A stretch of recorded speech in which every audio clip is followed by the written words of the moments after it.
Dejamos a Buda en Bodhgaya. Afortunadamente tiene mucha paciencia. En un cierto sentido, la trayectoria que le trajo al Buda hasta el árbol de Bodhi anticipa las 6 perfecciones en su historia. De las historias de sus vidas pasadas, los Jatakas, hay un enfoque muy intenso en la generosidad, la práctica de dar. Y en un sentido él entregó mucho más que no podemos imaginar, dejando por atrás cuando dejó el reino, su prestigio, sus placeres, su familia. Y aunque sabemos que no les estaba abandonando, él se estaba entregando o renunciando del placer de estar con ellos, del placer de ver sus caras, tener noticias de ellos, tener confianza que ellos tienen noticias de él.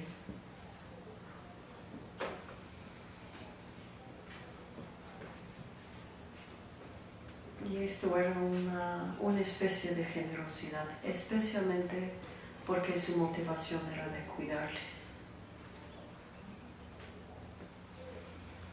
Sabemos que su entrenamiento tenía un componente muy intenso de ética. Estaba completamente abandonando acciones no virtuosas en su camino. Si pensamos en tolerancia o paciencia como la práctica no solo de pasar por alto los daños que otros nos hacen, sino de aceptar dificultades en el proceso de estar cumpliendo cualquier meta importante que tenemos. Esta forma de tolerancia definitivamente estaba practicando en los años del asceticismo.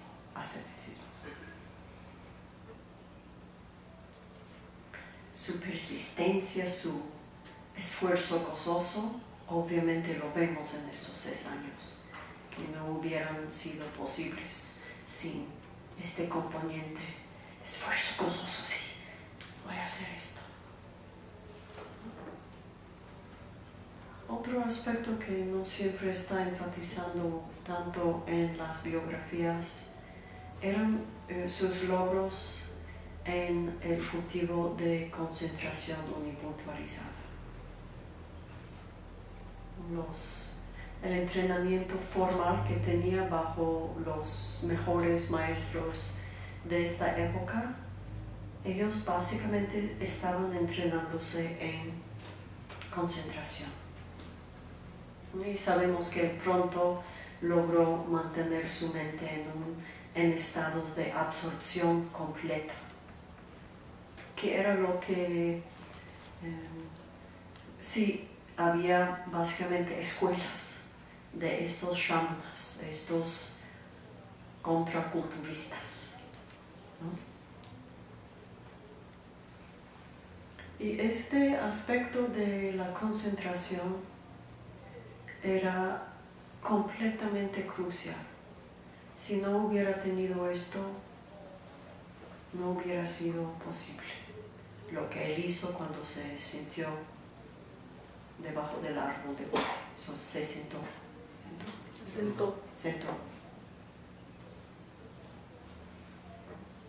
Y creo que, no sé si era durante esta serie o otra, pero les había comentado algo que Situ Rinpoche comentó, que era otra cosa que, como es que no se me había ocurrido antes, tan obvio, pero muy impactante,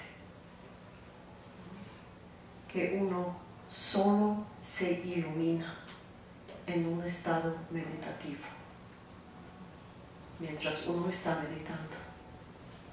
Si la mente no está capaz de mantener su enfoque suficiente, no vamos a penetrar hasta la realidad directamente. Intelectualmente podemos captar los conceptos sin este estado de meditación, pero para que algo que era una perspectiva interesante se convierta en la manera en que vemos todo directamente, necesitamos estar meditando. Y este entrenamiento en concentración tenía su fruto en esta noche, la noche de su iluminación. Y Buda, con esta determinación de que no me paro sin llegar al fin de este proceso. ¿Y cuál es el fin? O termino con sufrimiento o termino con sufrimiento. Voy a entender cómo llegar, ¿no?, a resolver la causa, ver la causa y desarraigarla, eliminarla. Esta determinación. Se había entregado su cuenco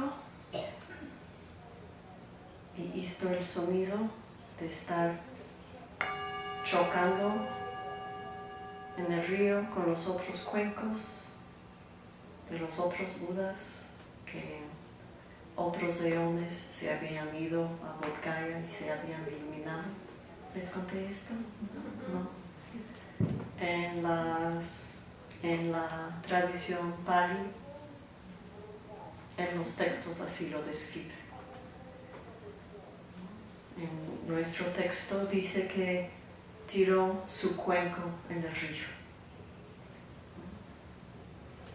En la tradición Pali hay una versión o una presentación que todos los Budas se iluminan en Bodh Gaya y solo en Bodh Gaya, que no hay otro lugar donde la tierra es capaz de resistir lo que pasa cuando un ser se ilumina. Y nosotros decimos Bodh Gaya, de Bodhi, Gaya es el nombre del pueblo cercano, pero el lugar en los textos Pali y sánscrito se llama, el lugar precisamente donde se iluminó es Vajrasana, el asiento de Vajra, de diamante. Y hay la presentación en los textos Pali es que solo en este lugar en tierra puede resistir y el mundo solo puede resistir la presencia de un Buda a la vez. Por esto en la tradición Theravada no podemos tener más que un Buda a la misma vez. Es una presentación bastante distinta, que simplemente es demasiado para el mundo aguantar, literalmente. Y en sus textos literarios dice que cuando Buda tiró su cuenco en el río, cuando llegó al fondo, se chocó con los otros cuencos que los Budas de otros eones habían tirado en el río. Que el mundo simplemente estaba esperando también este momento.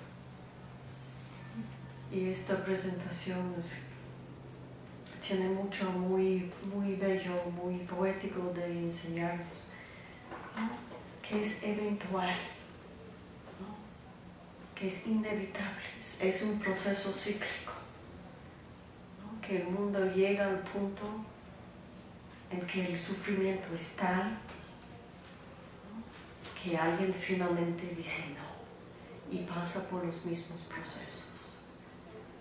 ¿No? Y incluso hasta hoy, milenios después, Sabemos que India es un lugar donde se puede ir en búsqueda de, ¿no?, iluminación espiritual, ¿no?, o entendimiento. Muchas personas van en búsqueda de algo, no necesariamente budista, a la India. India sigue siendo un lugar donde hay muchísimo espacio para mucha diversidad, ¿no?, religiosa y espiritual, donde estar en esto es como bastante normal, ¿no? La gente religiosa, sí.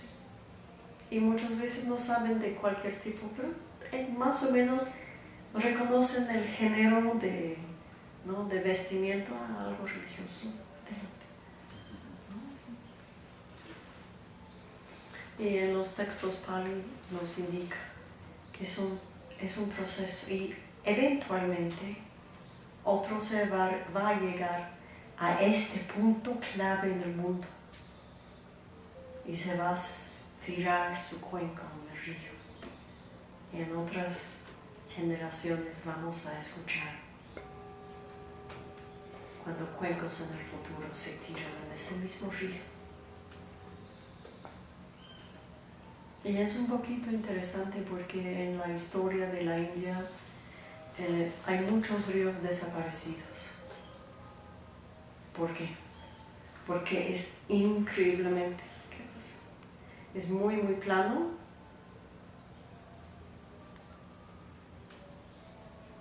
Es muy plano el subcontinente y los monzones son muy, muy fuertes. El nivel, y se ve en la India, si están en la temporada del monzón, hay agua por todos lados. Y se sube el nivel del agua y se van desviando fácilmente. Y sabemos que los ríos se van moviendo mucho, kilómetros.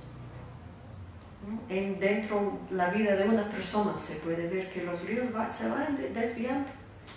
Sube el agua, ¿no?, y por haber subido encuentran que, bueno, hay una bajada más fuerte más allá, pues el agua cuando ya empieza a bajar va por allá. Sin embargo, el río de Naranjana sigue siendo ahí, que es bonito. Pero de todos modos, Buda Shakyamuni, que no era todavía Buda, se puso a sentar esta noche. Su cuenco se había tirado, tenía la hierba que nosotros usamos, tenemos debajo de los cojines aquí, tenemos kusha, hierba de kusha. Nada muy especial, se lo usa exactamente este tipo de hierba para, ¿cómo se llama eso? Para barrer. ¿Cómo se llama esta cosa? Escoba. Escoba. Se hacen escobas de esta hierba, no es nada especial, muy, muy común, pero para nosotros es muy especial. Incluso una vez en Puerto Rico, cuando había una iniciación de Yangtze Rinpoche y estaban buscando urgentemente esta hierba para tener, se fueron a comprar escobas y se deshicieron las escobas y esta era la hierba, la misma hierba. ¿No? Y aquí mismo ya tenemos, ¿no? La iluminación puede convertir una escoba en algo increíble.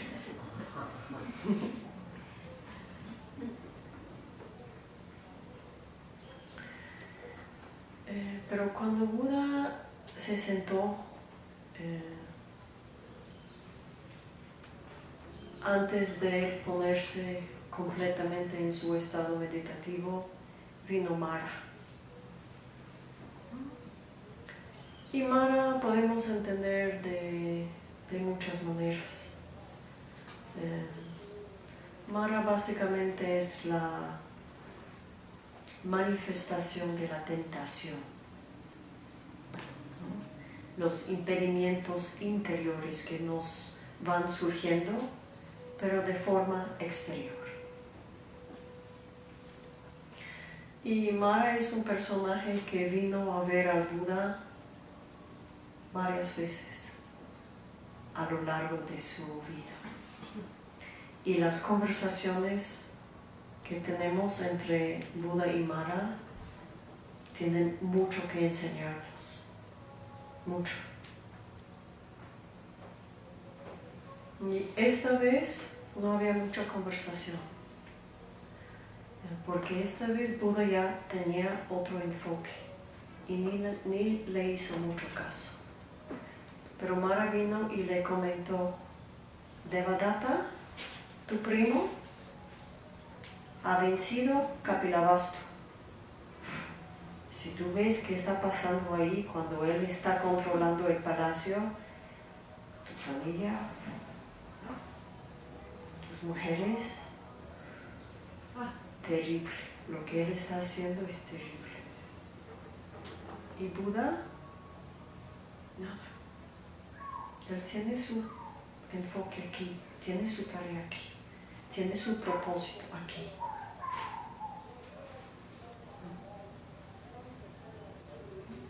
Imagínense, llega un mensaje, no sé qué ser terrible ha vencido a tu familia. Están sitiando tu casa, sitiando tu casa.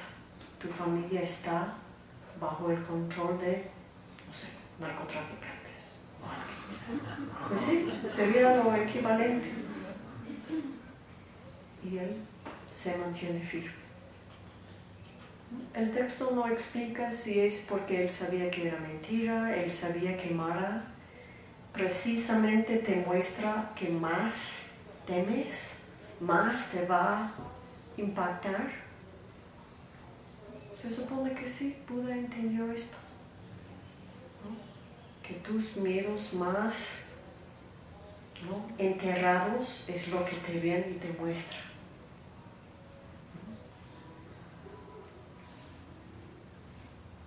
Y no sabemos si Mara mostrarle esto, de hecho, ¿no?, contra su intención, quizás formó una condición, no sabemos.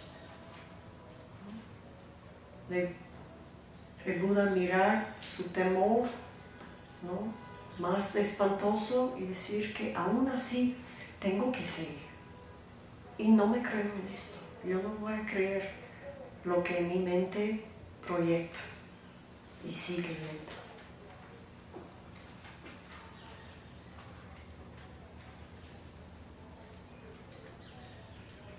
Pero lo que los textos sí nos indican es que Mara le estaba asaltando con todo lo que tenía. Los peores, las tentaciones más fuertes. Después de decirle esto de Devadatta y el palacio y la familia, Mara muestra, ¿no?, manifestaciones o emanaciones de las mujeres del palacio, tratando de empujarle a desviar su concentración. Y Buda se mantiene firme, claro. Y después Mara llama a sus hijas, que son en esta, ¿no?, en los textos son la manifestación de deseo, de placer, de deleite, de todos las preocupaciones mundanas, podemos decir. Todo lo que más, ¿no?, nos engancha, los deseos. Y en las imágenes se muestran lo que estaban tratando de asaltar al Buda con todas estas presentaciones en forma de flechas.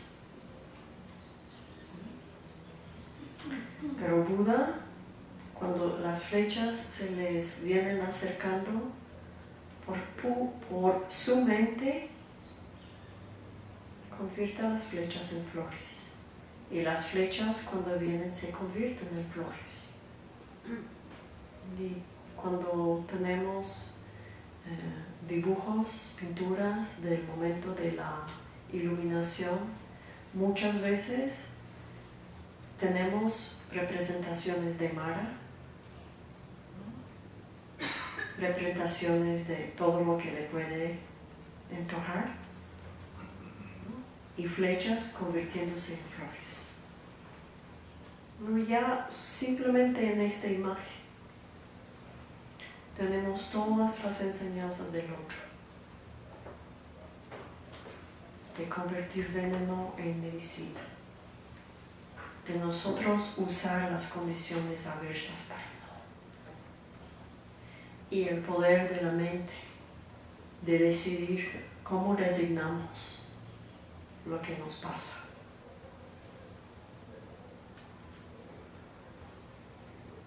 Y no le perturbó ni desvió de su meta en lo más mínimo. Y ya que su intención era tan estable e inmóvil o inamovible como la Tierra misma, como el planeta mismo. Y por lo tanto, como testigo de la firmeza de su intención, Buda toca la tierra. Y la tierra era testigo de sus intenciones. Y por esto tenemos esta mudra de Buda. Cuando está sentado con una mano así tocando la tierra, normalmente hay solo un dedo tocando la tierra. Esto se llama el mudra de tocar la tierra. Bhumi Sparsha Mudra.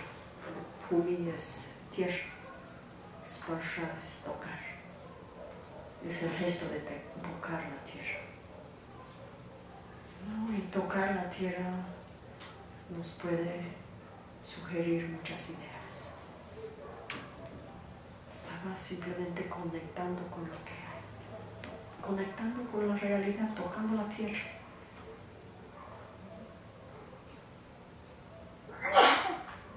Y él mismo reconociendo que forma parte de la tierra. Todo esto está conectado. Aquí también anticipando la sabiduría que iba a finalizar esta noche de la interdependencia.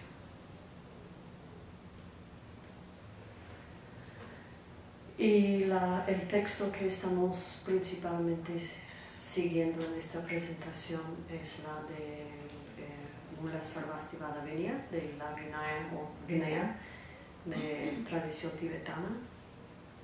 Y en este texto dice que las devas hicieron caer flores cuando vieron cuán firme era su intención. Es otra manera de expresar que todo el mundo estaba participando. Y esta palabra deva también se refiere para nubes. Así que la idea de deva a veces es como la naturaleza tomando forma viva y siendo un ser, ¿no? Poéticamente, o es una deva. Pero así nuestro texto lo presenta. Y después, ya, se hace noche y Buda está completamente absorto en ese proceso. Y todas las condiciones estaban aquí. Él tenía la firmeza de compromiso, tenía la capacidad meditativa, había purificado intensamente durante esos 6 años, físicamente, verbalmente, mentalmente, todo purificado por completo, ¿no? Pero se había retirado entendiendo que no, un camino medio.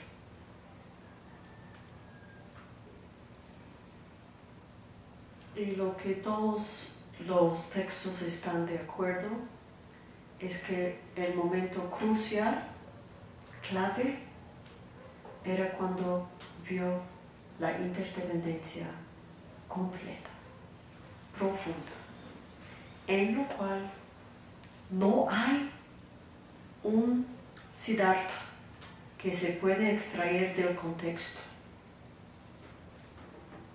No hay un yo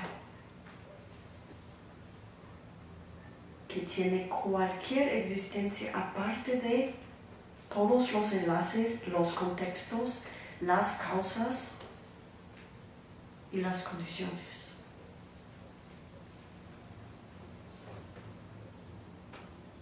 Y intelectualmente no es tan complicado. Intelectualmente podemos ver, pues es cierto, ¿no? Sin contexto, pues ¿cómo es que yo existo fuera, sin un contexto? ¿No? Sin padres, sin educación, sin cuerpo, sin el contexto. Pues es, sí, ¿no?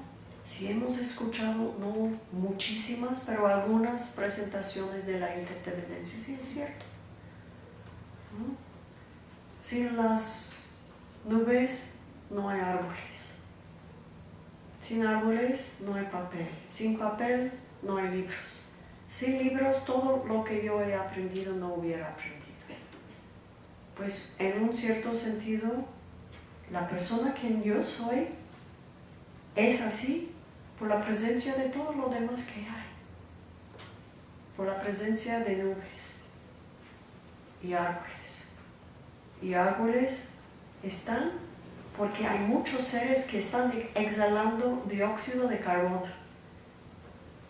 Pues yo soy quien yo soy por la presencia de todos, por todos juntos. Intelectualmente no es complicado, pero verlo tan directamente, cuando lo vemos directamente, ¿de qué estoy hablando?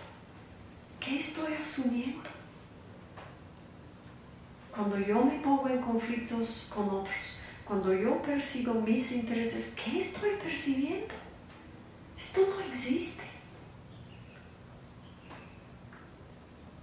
Intelectualmente interesante y sí lo podemos aceptar, pero verlo, realmente ver dónde es este yo, aparte de los demás, ¿dónde? Y lo que Buda vio durante estas horas es que no hay, no es que no lo puedo probar, sino que esto no tiene sentido. No hay esto que ha formado la base de todas mis acciones sansáricas, de todas mis ansiedades y insatisfacciones y preocupaciones y todo. No existe. Nada de esto tiene sentido. Lo que sí existe es esta totalidad, en lo cual nada existe sin todo lo demás, en que todo carece completamente de una esencia suya, aparte de lo demás. No existe.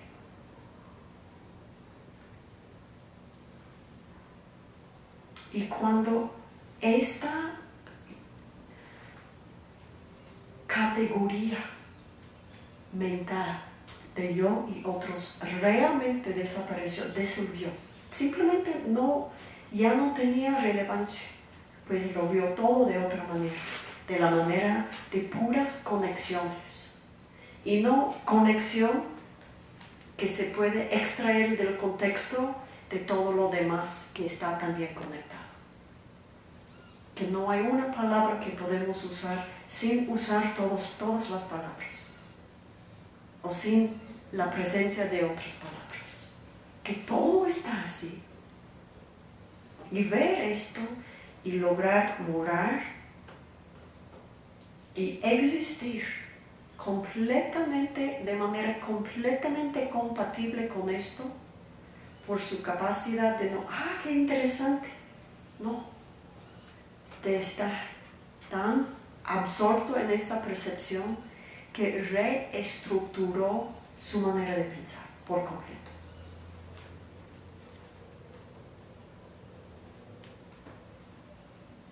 Y esta experiencia de ver por la primera vez la vacuidad de manera directa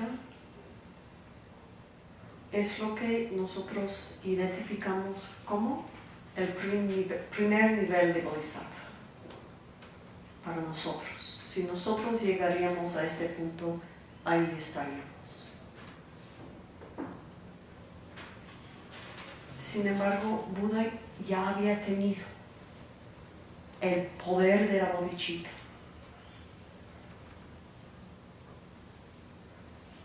Todo lo que estaba haciendo, basado en no querer dejar que otros sufran, no pensar que es aceptable yo estar bien en mi palacio mientras hay esto. Y esta mente de Bodhi, tan feroz en la noche de iluminación, era lo que le dio la fuerza para cortar todas las ataduras, todas.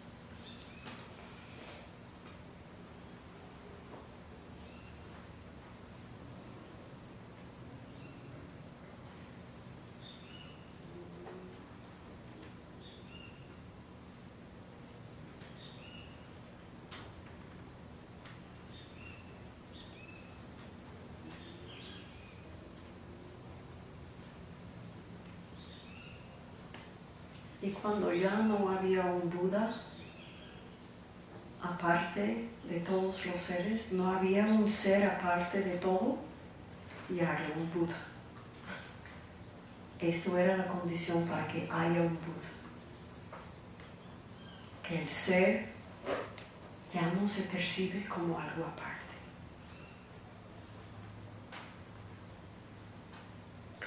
Sin embargo, la definición, si vamos con la presentación de las 10 niveles de Bodhisattva, Buda entró este primer nivel de Bodhisattva, del primer Bhumi, en este momento cuando lo percibió, y llegó al 10º nivel en esta misma noche. Y la diferencia entre el nivel 9º y 10º, el final, la diferencia entre el último nivel y la budeidad es que la mente percibe la realidad, esta interdependencia en que no hay conceptos de yo y otro, no hay conceptos. Sin embargo, a la misma vez percibe como nosotros percibimos con conceptos. Antes, la iluminación final, los seres muy muy altos como alternan, ven como las cosas tales como son, sin conceptos, y después ven con conceptos y pueden alternar entre ambas perspectivas. Tienen dos completamente entendidos, pero no ven dos a la misma vez. Los Budas sí.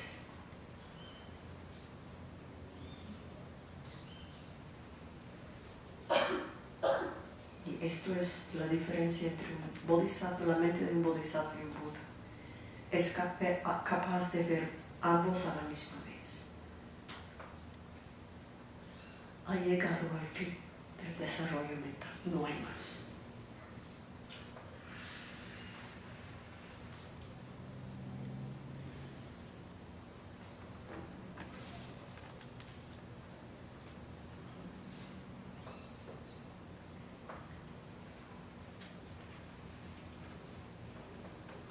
Y con este descubrimiento,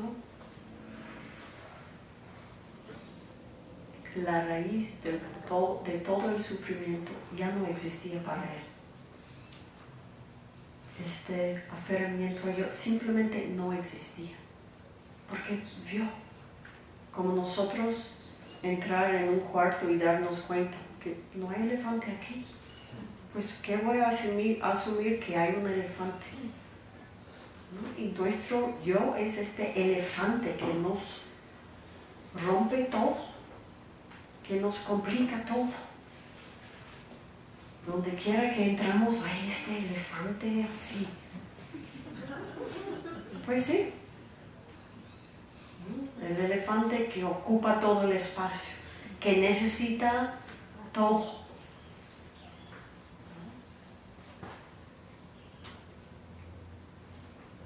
Pues ya vemos, pues no hay elefante. Entonces ya no hay elefante.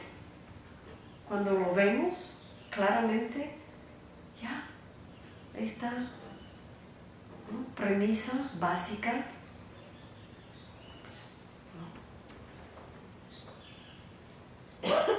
Y la raíz de sufrimiento simplemente desapareció por él ver que no es como había estado pensando todo el tiempo.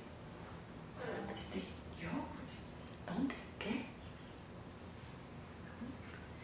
Y no solo vio cómo las cosas realmente son, sino por su capacidad a la misma vez de ver la manera equivocada en que continuamente vemos las cosas, entendió la conexión entre los dos.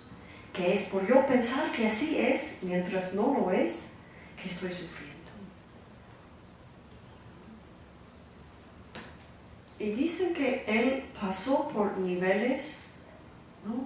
Pasó durante esta noche un tiempo mirando las cosas tales como son, un tiempo mirando la manera en que normalmente las vemos, entendiendo cómo nuestra manera de percibir causa todos los problemas, y pasó la noche repasando cadenas de eventos para entender cómo las cosas llegaron a ser tal como son. Y en los textos también dicen que él miró sus vidas pasadas, la jarra de conceptos en que nosotros nos encarcelamos se le fue, se le rompió. Y no había ya límites a la mente. La manera en que nos limitamos, creyendo que así son, se le fue. Y pudo ver todo, pasado, presente y futuro. Pero hay una manera muy bonita de describir que el Buda mismo describió después a unos monjes como era cuando él estaba repasando sus vidas pasadas. Y en los textos palis, también en los textos tibetanos se lo hacen, hay mucha repetición, ya lo sabemos, del Sangata Sutra. En ciertos textos sánscritos, pali, discursos, básicamente tienen sus raíces en presentaciones orales, y siempre comparando una presentación oral con un texto literario, hay mucho más repetición en presentaciones orales. Se repite para llegar, ¿no?, que eliminamos cuando estamos redactando textos, ¿no? Y por lo tanto, en los textos de los discursos, que son básicamente archivos de conversaciones, en los textos pali y sánscrito hay mucha repetición. Y porque la cultura india era, hasta el siglo XVIII, era una cultura de manuscritos, no de impresión tecnológica. Si valorizas un texto y quieres tenerlo, hay que copiarlo por completo a mano. Nadie te va a imprimir. Se tiene que copiar por completo.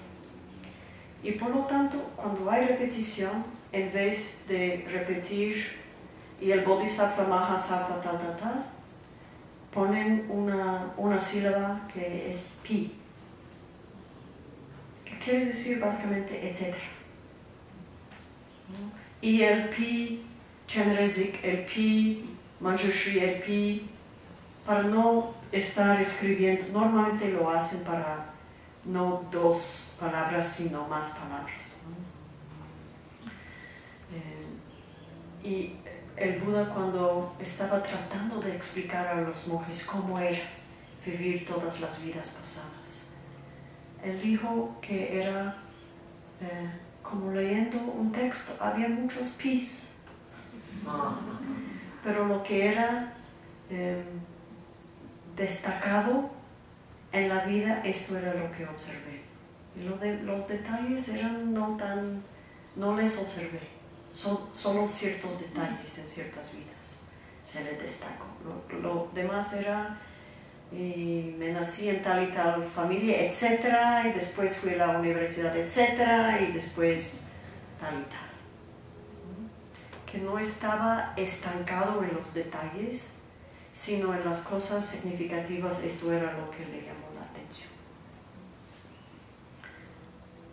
Básicamente no vamos a poder imaginar precisamente cómo es realmente ver todas sus vidas pasadas, pero esto era su manera de describirlo.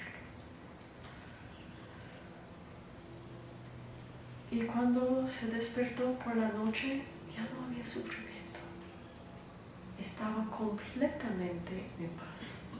Un paz permeado por este amor que le motivó de hacer todo lo que hizo, de salir de la casa para buscar un remedio, de no estar satisfecho en verle sufrir y morir. Y estaba completamente tranquilo, completamente, gozosamente tranquilo.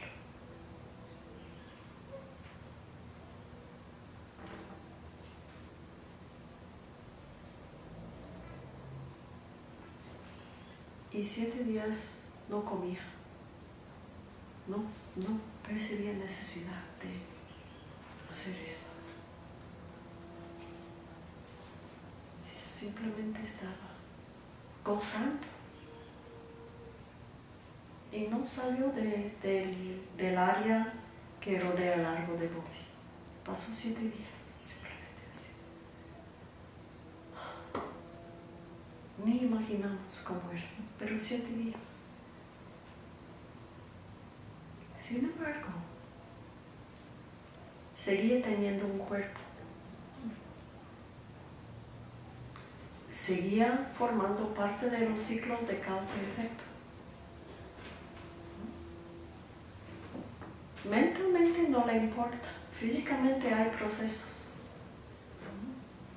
Y en cierto momento, después de 7 días, vienen al lugar, pasan por donde estaban 2 mercaderes. Mercaderes. 2 mercaderes. Trapusha y Bharika, sus nombres. Son famosos ¿por qué? Porque se convirtieron en los 2 budistas. Buda les ofreció refugio. Ellos le vieron y se inspiraron a hacer una ofrenda. Y sabemos, ¿no? El poder del mérito es tal que se inspira.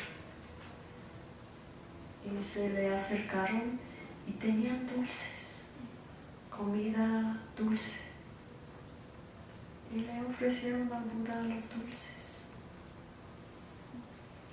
El Buda, entendiendo que la primera ofrenda de comida que alguien ofrece a un Buda es increíblemente meritorio, porque va a dar la energía para la siguiente fase de vida en que está cuidando increíblemente a muchos seres.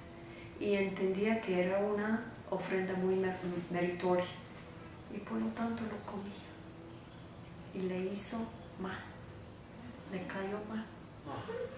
Sí, la comida le cayó mal. Es muy claro en los textos.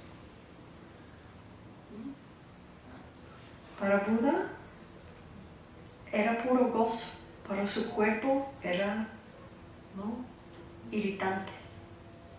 Y el Mara, percibiendo la irritación gástrica,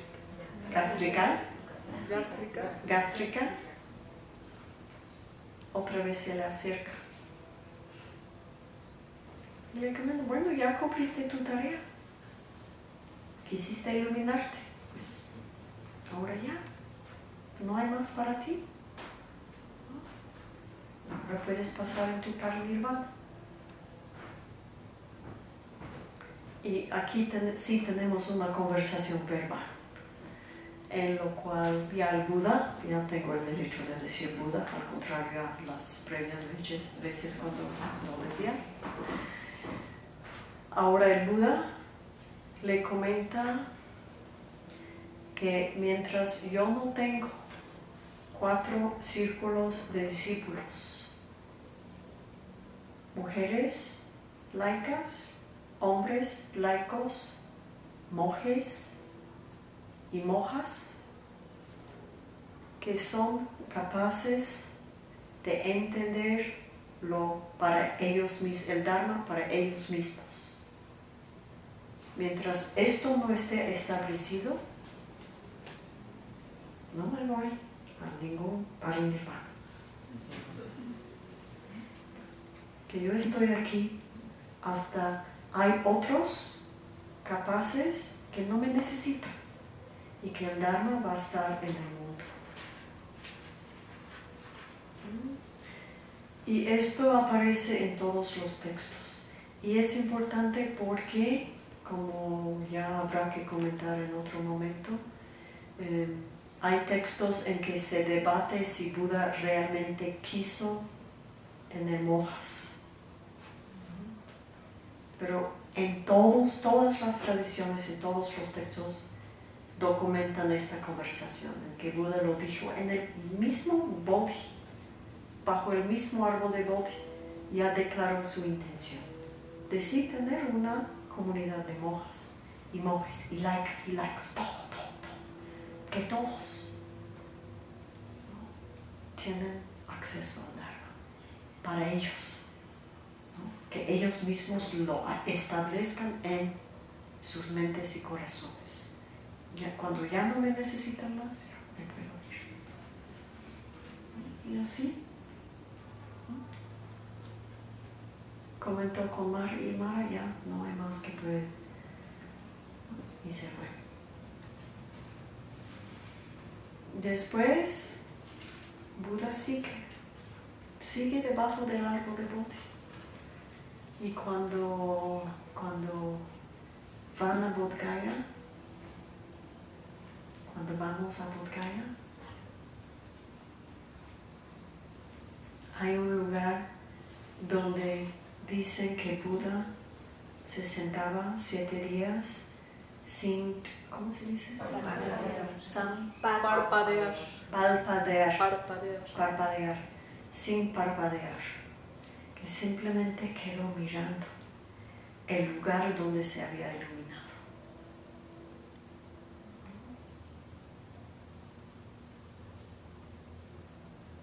No explica por qué, pero podemos imaginar la maravilla. Y así seguía. Otros 7 días había un lago. Se puso al lado del lago, seguía meditando, simplemente morando en este estado. Y un naga, un gran naga, que parece más culebra que nada, vino, se puso rodeando su cuerpo y abrió su capa y le protegió frente a las lluvias. Y esto se ve en muchas imágenes también. El gran naga de Muchalinda, así se llama. Muchalinda.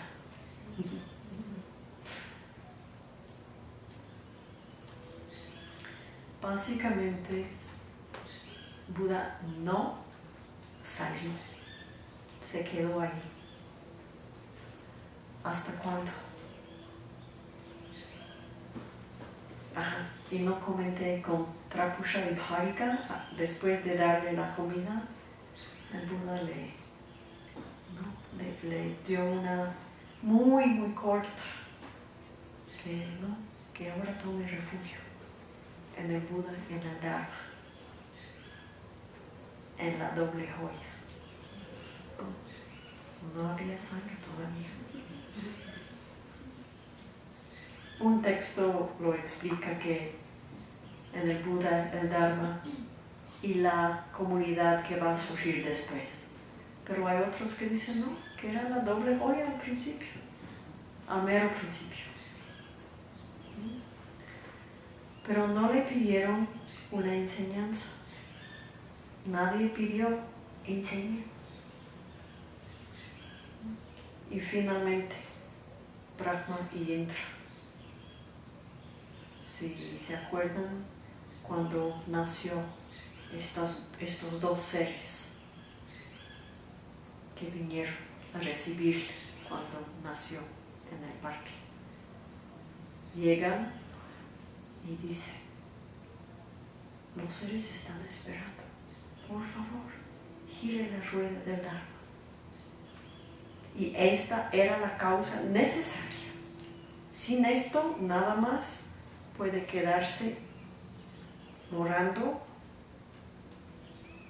Si las causas y condiciones no se juntan, y al menos un representante de los seres no viene y lo dice: mira, por favor, ahora.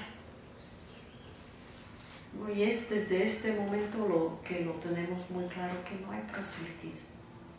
Sí, lo hacemos accesible para los que lo quieren, pero no tocamos las puertas convenciendo a la gente que necesita el Dharma.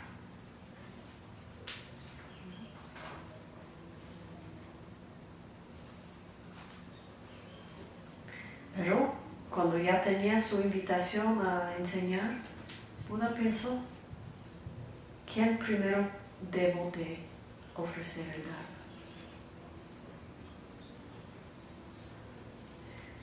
Y aunque sabemos que Buda no tenía lamas o gurus en el sentido de alguien que le enseñó el Dharma, pero sí había tenido estos lamas que le enseñó a meditar. Y su primer pensamiento era de ofrecerles el Dharma. Por primero sus mentes eran preparadas por la meditación. Pero era su bondad que quiso reparar, ofreciendo lo que realmente.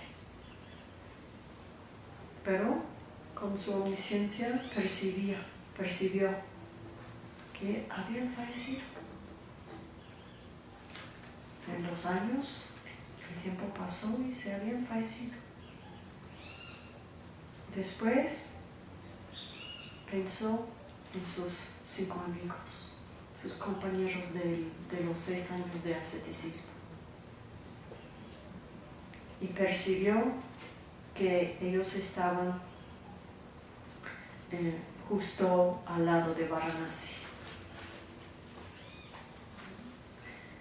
¿Y cuándo vamos a la India? ¿Cuándo van a la India? Visitando Bodh Gaya y Varanasi son 4 horas en coche. Es una buena distancia. Pero Buda percibió que ahí están, y Varanasi desde tiempo inmemorial en la India ha sido una sede de sabiduría espiritual, búsqueda espiritual. En los Vedas, en las religiones más antiguas en la India, se llama Kashi, ¿no? Y todos van para Varanasi para su aprendizaje. Incluso hoy en día en el sur de la India, en las ceremonias de las bodas, siempre cuando los jóvenes terminan su entrenamiento, todos quieren ir para Varanasi, como ir a la universidad. Y en la boda se actúa y el novio se pone en vestimento de religioso que quiere ir a Varanasi para estudiar. Y la familia de la novia viene y le dice, pero no, es que necesitamos que alguien se case con nuestra hermana. Quédate aquí y te vamos a dar muchas cosas. Y le dan ofrendas. Es parte del ritual. Y estas son las dos opciones. La conceptualidad india, hay las dos opciones.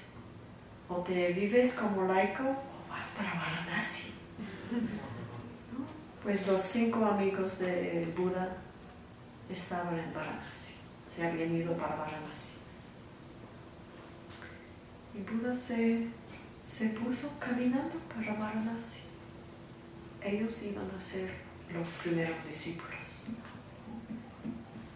Y caminando, y aquí también vemos que si la mente no está receptiva, ¿no? El Dharma puede ser muy bonito, pero el Buda pasó un religioso de otro camino y él le comentó que yo he ido más allá, ¿no? Yo lo descubrí, básicamente.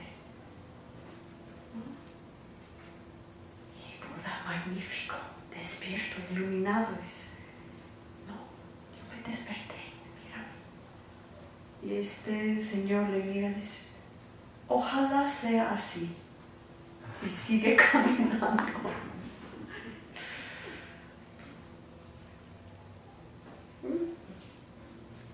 Suerte, en otras palabras. Y sigue caminando. Sigue caminando para sus amigos en Varanasi. Nos vemos la siguiente vez en Varanasi. Gracias.